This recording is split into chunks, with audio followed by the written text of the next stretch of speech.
اسلام آباد اور GHQ کو پارا بڑا ہائی، دونوں ایجنسیوں کی لڑائی میں اب نون لیگ قربانی کا بکرا بن رہی ہے، حکومت چھوڑنے پر تیار، مریم نواز اور شہباز شریف دونوں کے خلاف پوری چارج شیٹ آ گئی، شہباز شریف رحم نعلی کی درخواست، رکنیت معطلی کا خطرہ۔ اور خان کی اڈیالہ جیل میں آج تحریک کا اعلان، ملک بھر میں جلسوں کی تیاری۔ اڈیالہ جیل میں آج ملاقاتوں میں اسٹیبلشمنٹ کی ملی بھگت کے بھی کچھ لوگ شامل تھے، کمپرومائزڈ فرمائشی رہنما بھی، ملاقاتیں ان کی بھی، لیکن خان کی جو سہیل آفریدی تک ملاقات کا معاملہ، اس میں 10 رکنی کابینہ کی اچانک تجویز آ گئی۔ اور تحریک تحفظ آئین کی جو موومنٹ ہے اس کے اوپر بھی آج بڑی زبردست واردات، دستخط جعلی۔ فائنینشیل ٹائمز کی معدنیات پہ بہت بڑی انٹرنیشنل رپورٹ کہ کیسے واردات ہو رہی ہے، جنوبی وزیرستان میں فوجی چیک پوسٹوں پر بھی حملے اور بلوچستان میں بھی شہادتوں کی اطلاعات ہیں۔ اور فلسطین کے معاملے پر ٹرمپ نے آج معاہدے پر جشن منانے والے اسلامی ممالک کی پراسرار خاموشی، لیکن بڑی ٹیکنیکل چیز اس میں سامنے آئی۔ اور اس کے ساتھ پیوٹن ٹرمپ کی ملاقات بھی لٹک گئی، وزیر خارجہ دونوں علیحدہ علیحدہ ہو گئی آج۔ لیکن سب سے پہلے تفصیل میں خان کی جو بہنیں جیل پہنچی، نورین خان کی عمران خان سے ملاقات ہوئی۔ ایک تو خان کی صحت کے بارے میں بتایا کہ ماشاءاللہ الحمدللہ بالکل ٹھیک ٹھاک ہیں، اور اس ملاقات میں جو سب سے اہم پیغام تھا وہ نورین خان نے کہا کہ عمران خان کی رہائی کے لیے تحریک اب سہیل آفریدی شروع کریں گے، یعنی بہنیں بھی اس تحریک میں ہوں گی اور عوام بھی۔ یہ تحریک کا جو باضابطہ اعلان ہے وہ سہیل آفریدی کے وزیر اعلیٰ بننے کے بعد پہلا اعلان ہے۔ اب اسے سہیل آفریدی لیڈ کریں گے، اور اس تحریک کے حوالے سے جو عمران خان نے انہیں ہدایات دی وہ مناسب وقت پر تفصیلات خود جاری ہوں گی۔ سلمان اکرم راجہ نے آج اعلان کیا کہ پورے پاکستان میں تحریک انصاف جلسے کرنے جا رہی ہے، اور پہلا جلسہ جو ہے وہ کراچی میں چیئرمین جو مجلس وحدت مسلمین کے senator Allama Raja Nasir was صاحب ہے وہ نومبر کے مہینے میں کراچی سے شروع کریں گے، اور پھر پورے پاکستان میں جلسوں کا یہ معاملہ پنجاب کی طرف آئے گا، اور یہ مڈ نومبر کے قریب تحریک کو دوبارہ عروج کی طرف لے کے جایا جائے گا۔ اور اسٹیبلشمنٹ نے جو پیغام اس پہ بھیجا کہ ہارڈ اسٹیٹ بنیں گے، اس پہ احتجاج نہیں کرنے دیں گے، اس پہ خان نے جواب دیا انہیں کہ ہارڈ اسٹیٹ اپنی عوام کو مارنے اور لوگوں پر ظلم کرنے والے جو ہے وہ ہارڈ اسٹیٹ نہیں، کمزور ریاست ہے، کھوکھلی ریاست جو اس وقت نظر آ گئی ہے۔ میں آپ کو آگے حالات بتاتا ہوں۔ دیکھیں عمران خان اس وقت معاملات تو ایک تو سیاسی اعتبار سے بھی لے کے چل رہے ہیں، دوسرا انہیں بڑی اچھی طرح آج جو مریدکے کے بارے میں بتایا گیا تفصیل سے کہ کتنا ظلم ہوا، کتنے لوگ شہید ہوئے۔ عمران خان اس میں رنجیدہ تھے، افسردہ تھے کہ ملک کو انہوں نے کس حالات میں بنا دیا ہے۔ پہلے 9 مئی آپ کو پتا ہے فالس فلیگ میں 29 شہری مارے گئے، پھر 26 نومبر کو، اور اب پھر مریدکے میں یہ واردات ہوئی۔ جوڈیشل کمیشن ان کی چارج شیٹ لمبی ہوتی جائی، اور یہ حالات دیکھیں بنگلہ دیش، نیپال، سری لنکا کی ہم بات کرتے ہیں نا، انڈونیشیا کی، یاد رکھیں کہ وہاں ان ممالک میں جب انقلاب آیا تو ظلم و ستم کی وجہ سے، کسی کے وہم و گمان میں بھی نہیں تھا کہ یہ اچانک یہ لاوا پھٹے گا، کیونکہ وہاں لوگ جس طرح ظلم کے خلاف نکلے، جس انداز میں پاکستان میں اس وقت ظالم ظلم کر رہے ہیں، پاکستان میں ظالموں کے خلاف جو لاوا پک رہا ہے، اس میں صرف انتظار ہے کہ پہلے ان کی معاف کیجیے گا، پہلے میرا مطلب ان کا ظلم کا جواب دینا ہے، یا عوام کا صبر جواب دیتا ہے، جی کا جانا ٹھہرا ہوا، یہ آج جائے یا کل۔ اب دیکھ رہے ہیں کہ اس میں پہلے یہ آپس میں لڑیں گے یا عوام سے لڑیں گے، یہ میں آپ کو آگے چل کے تفصیل اس کی رکھتا ہوں، کیونکہ آج جو ایک اور واردات جو تحریک تحفظ آئین کے نام کو چھیننے کی کوشش تھی، 3 جماعتوں کو میں نے آپ کو پچھلے ویلاگ میں بتایا، Pakistan welfare party, Pakistan fly تحریک اور پاکستان امن تحریک، ان تینوں جماعتوں کے ذریعے اسٹیبلشمنٹ نے درخواست جو الیکشن کمیشن میں دی، وہ مصطفیٰ نواز کھوکر نے جا کے بتایا، پریس کانفرنس بھی کی کہ یہ تینوں پارٹیوں کے رہنماؤں کو پتہ ہی نہیں کہ ایسی کوئی درخواست ہے، ان کے دستخط تک جعلی نکلے۔ اندازہ کریں کہ کس باریکی تک یہ جا رہے ہیں، جس طرح تحریک انصاف سے بلے کا نشان چھینا، ایسے ہی تحریک تحفظ آئین سے نام چھیننا چاہتے ہیں۔ اس کی میں آپ کو وجہ بتاتا ہوں یہ کیوں کر رہے ہیں آگے چل کے۔ یہ جو اس وقت ایکسٹینشن اور نون لیگ کا معاملہ ہے، یہ بڑا اہم معاملہ ہے، اس پہ تو اب اسٹیبلشمنٹ دیکھیں کھل کر سامنے آ گئی، اور نون لیگ کی انہوں نے گردن پکڑ لیا ہے، اور نواز شریف کی گردن اس وقت واقعی ہاتھ میں آ گئی ہے، باقاعدہ ناپ لیا جا رہا ہے، سائز لیا جا رہا ہے کہ وہ شکنجہ کسنا ہے انہوں نے، اور یہ ہمیشہ ہوتا ہے، پورا یہ تاریخ ہے پاکستان کی۔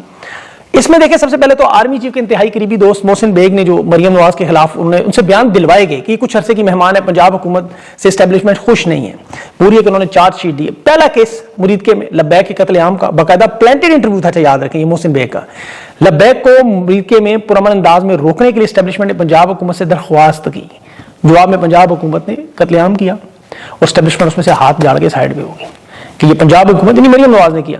اب اس میں اگلی واردات جو محسن نقوی کے ذریعے انہوں نے کی، وہ مریم نواز کے جو سب سے بڑا دشمن بھی ہے، کراچی بھیج کے مفتی منیب کے ساتھ اہل سنت کے تمام علماء کو پیغام دیا کہ اسٹیبلشمنٹ آپ کے مدرسے مساجد کے منہ میں دخل نہیں دے رہی، وہ نہیں بند کر رہے، یہ پنجاب حکومت کر رہی ہے مریم نواز۔ پھر مفتی منیب نے آپ کو یاد ہوگا جو بیان دیا تھا کہ نون لیگ کو اگلے نقصان میں الیکشن میں بڑا نقصان ہوگا، اور پھر جمعیت علماء اسلام کے جنرل سیکرٹری حافظ عبد الرحمان پنجاب میں اس نے کہا مریم نواز ماں بن کے آئی تھی، پنجاب کے لیے بلا بن گئی، یہ ان کی اتحادی جماعت یاد رکھیں۔ یعنی یہ بڑے ٹیکنیکل طریقے سے پنجاب حکومت سے پھر انہوں نے آفیشلی 9 دن کے بعد سانحہ مریدکے کا اعتراف جرم کروایا کہ 4 شہری شہید ہوئے ہیں، 48 زخمی، 4 ضعیف۔ ویسے تو ایک ہی کافی ہوتا ہے، اسٹیبلشمنٹ نے بڑے طریقے سے نون لیگ کو اللہ بیگ کے سامنے کھڑا کر دیا. عظمیٰ بخاری سے پریس کانفرنس کروا دی, جسے یہ نہیں پتا کہ جب تک جماعت کا لدم نہ ہو اس کے بینک اکاؤنٹس بند نہیں کیے جا سکتے, نہ ہی انہیں چندہ دینے والوں کو دہشت گردی کے مقدمات بنائے جا سکتے. لیکن یہ چونکہ خود جس طرح لائی گئی ہیں کہ 4000 انہوں نے کہا جی کہ ہم نے ان لوگوں کے دہشت گردی کے مقدمات کر دیے. لبیک پہ جو کریک ڈاؤن ہوا وہ اب اسٹیبلشمنٹ اس میں دور دور تک نظر نہیں آ رہی, اور نون لیگ کے کندھے پہ بندوق رکھنی. اور اس میں دیکھیں انٹرسٹنگ معاملہ کیا کہ یہ پیپلز پارٹی نے بڑا ٹرن لے لیا. انہوں نے کہا لبیک پارٹی کی پابندی کی ہم تو مخالفت کر رہے ہیں, بلکہ پنجاب کا قتل عام کا الزام نون لیگ پہ لگا دیا. اب یہ جو سندھ پنجاب کی آپ کو لڑائی تھوڑی سی یاد تھی, تعلقات کی جو بہتری ہے, یہ بہتری نہیں آئی. اس وقت ایکسٹینشن پہ 2 اداروں کی لڑائی کھل کے سامنے آ رہی ہے. پیپلز پارٹی نون لیگ کی جو واردات یہ اسی تسلسل ہے. یہ چارج شیٹ پنجاب حکومت پر, مریم نواز پر جیو پروگرام میں بھی جنہوں نے شروع کروائی تفتیش کی, یہ جو ماورائے عدالت جھوٹے پولیس مقابلے مریم نواز کی CCD کر رہی ہے, وہ کیسز بھی براہ راست مریم نواز کے اوپر, جیسے وہ عابد باکسر شہباز شریف کے دور میں کرتا تھا. اس میں محسن بیگ کا تو دیکھیں غصہ, اس کی ظاہر ناراضگی کی وجہ جو حالیہ دنوں میں انٹرپول سے تیفی بٹ کو لایا گیا واپس پولیس مقابلے میں جس کو مارا گیا. یہ محسن بیگ کا کوئی 30 سال پرانا دوست و کاروباری شخصیت تھی جس گھر مشرف بھی آیا کرتا تھا, یاد رکھیں. تو اس پہ بھی اسٹیبلشمنٹ میں ناراضگیاں ہیں. اب تیسرا جو کام شہباز شریف کی رکنیت معطل کروانے کا, اور بہت بڑا کام, اشیانہ ہاؤس کرپشن چنیوٹ مل کے پاس پل تعمیر کروانے کا کیس کہ جی ذاتی پیسہ اس نے مفاد کے لیے استعمال کیا, یہ الیکشن لڑنے کے قابل نہیں ہے, ملک سے غداری کا, یعنی اس کی رکنیت ملتوی کرے. اور یہ وہی واردات جو تحریک انصاف کے ساتھ آپ کو اکثر ان کے محب وطن نامعلوم حکومت میں درخواست کرواتے تھے, یہ وہی ایکسٹینشن کا چونکہ نوٹیفیکیشن جاری نہیں ہو رہا تو اہل شریف کی گردن پہ پاؤں رکھا جا رہا ہے. نواز شریف کو بتایا جا رہا ہے کہ بھائی کی وزارت عظمیٰ بھی جائے گی, بیٹی کی وزارت اعلیٰ بھی جائے گی, ڈاکٹر یاسمین راشد کا حلقہ بھی کھلے گا, نیب کے کیسز بھی شروع ہوں گے, اور پھر گردن کا ناپ لیا جا رہا ہے. یہ شہباز شریف کا جو تازہ ترین کیس ہے, یہ بہت بڑا دھچکا ان کے لیے. پہلے بھی دیکھیں عدالتوں میں اسی طرح کام شروع ہوتا ہے نیچے سے ہی پہلے. اب آپ اس چیز کو ذرا غور سے اور بھی دیکھیں کہ آزاد کشمیر میں اچانک نون لیگ کو صاف یعنی صفایا کیا جا رہا ہے. حکومت سے نون لیگ کا الگ ہونے کا جو آج خود ان کے مسلم لیگ کے وہ جو شاہ غلام قادر ہے, شاہ غلام قادر, اس نے اعلان کیا کہ تحریک عدم اعتماد پیپلز پارٹی لائے کہ کوئی جمہوری حق ہے, ہم غیر فطری حکومت کا حصہ نہیں بنیں گے, اپوزیشن میں بیٹھ جائیں گے, اور ساتھ ساتھ جو جماعتی پالیسی سے انخلاف کرے اس کے خلاف کارروائی کریں گے. اب دیکھیں نون لیگ کا یہ بیان ان کی جماعت کا وفاق سے یہ آیا کہ یہ ذاتی حیثیت میں بیان تھا, اور یہ مسلم لیگ آزاد کشمیر کا صدر کہہ رہا ہے کہ اس بیان کو مطلب جو اس نے دیا ہے ذاتی حیثیت میں دیا ہے, نون لیگ کا آفیشیل بیان. اب یہ معاملہ پھر آگے آپ جڑ جائیں پنجاب کے بلدیاتی انتخابات سے, 2022 کا قانون بند کر کے 2025 کا جو اناؤنس کر دیا. اب یہ الیکشن کمیشن نے آج ملتوی کر دیا جو ان کا شیڈول تھا. اب اس میں دیکھیں نون لیگ نے بہت بڑی واردات کی ہوئی ہے. یاد رکھیں پنجاب کے 41 اضلاع ہیں, لاکھوں ووٹرز, ہزاروں امیدوار یہاں پہ. انہوں نے وارڈ سسٹم ختم کیا ہے, میئر, چیئرمین, یونین کونسل, حلقہ بندیاں, ڈپٹی کمشنر کا کردار منتخب کونسلر سے جوڑا ہے, نئی ڈسٹرکٹ اتھارٹیز بنائی ہیں تاکہ تحریک انصاف کا ووٹ بینک چھین لیں. ہر یونین کونسل میں 9 جنرل کونسلر بنا کے, یہ بہت بڑا الیکشن ہے. اب اس میں نون لیگ کی پھرنیت تباہی اور جھولو, یہ ثانیہ مرید کے ظاہر اس میں جھرو پھیرے گا.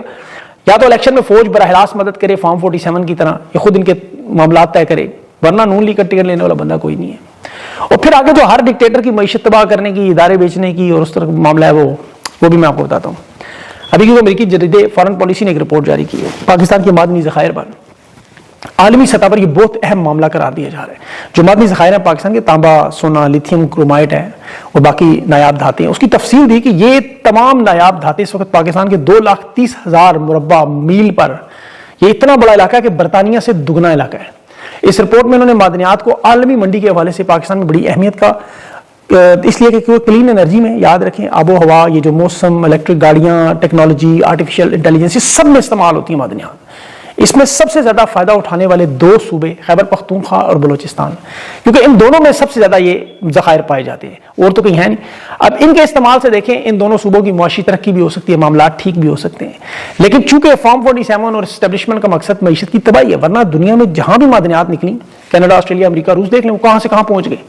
اور عوامی حمایت سے وہاں مقامی آبادی کو پسماندہ